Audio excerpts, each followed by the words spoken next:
이혼할 때 정해진 양육비, 그거 평생 똑같을까요? 많은 분들이 궁금해하시는데요. 오늘은 바로 이 양육비를 어떨 때 또 어떻게 바꿀 수 있는지 제가 아주 쉽고 명확하게 정리해드릴게요. 자, 그럼 바로 본론으로 들어가서 이혼할 때 정한 양육비, 이거 영구적인 걸까요? 결론부터 딱 말씀드리면 아닙니다. 우리 인생이 그렇잖아요. 상황은 계속 변하니까요.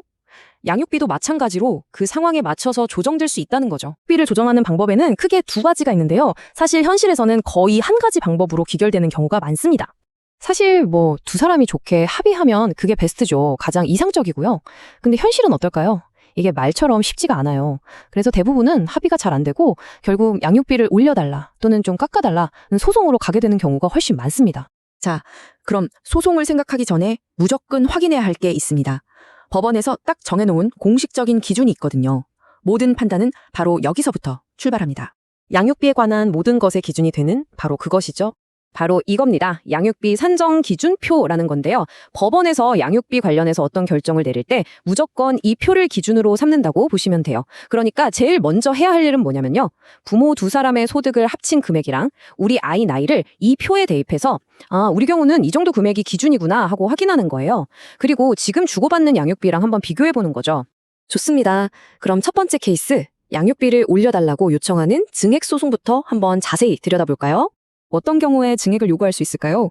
예를 들면 양육비를 주는 쪽 부모의 월급이 올랐다거나 아이가 커서 표에 있는 다음 연령 구간으로 넘어갔을 때 또는 갑자기 큰 병원비나 학원비가 필요하게 된 경우처럼요.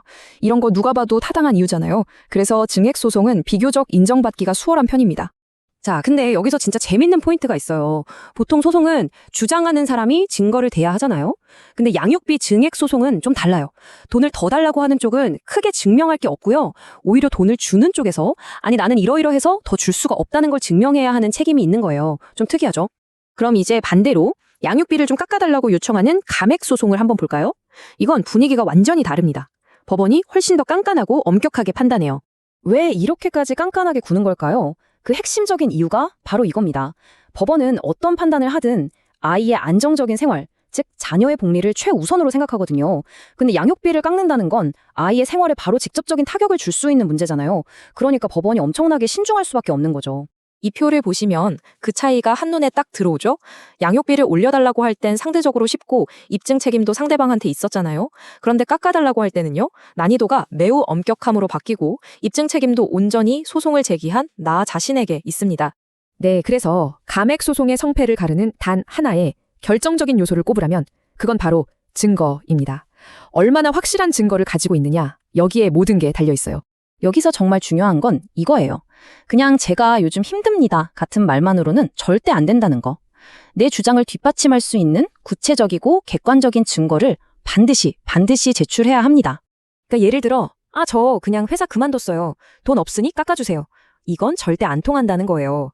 그게 아니라 정말 어쩔 수 없는 사정으로 일시적인 게 아니라 앞으로도 계속 이전처럼 돈을 벌기가 불가능하다는 걸 객관적인 자료로 완벽하게 증명해내야만 법원에서 이 경우는 어쩔 수 없네 하고 감액을 고려해준다는 겁니다.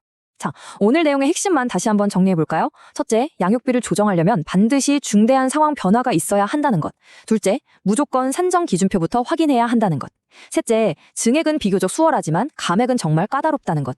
그리고 마지막으로 감액을 원한다면 모든 걸 증명할 책임은 나에게 있다는 점 꼭 기억해두세요.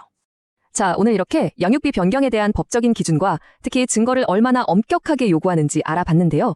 그럼 이 내용을 바탕으로 내 상황에서는 어떻게 해야 할까? 이게 이제 여러분의 다음 질문이 되겠죠. 혹시 더 자세한 상담이 필요하신 분들은요. 댓글창 제일 위에 있는 고정 댓글을 한번 확인해 주세요.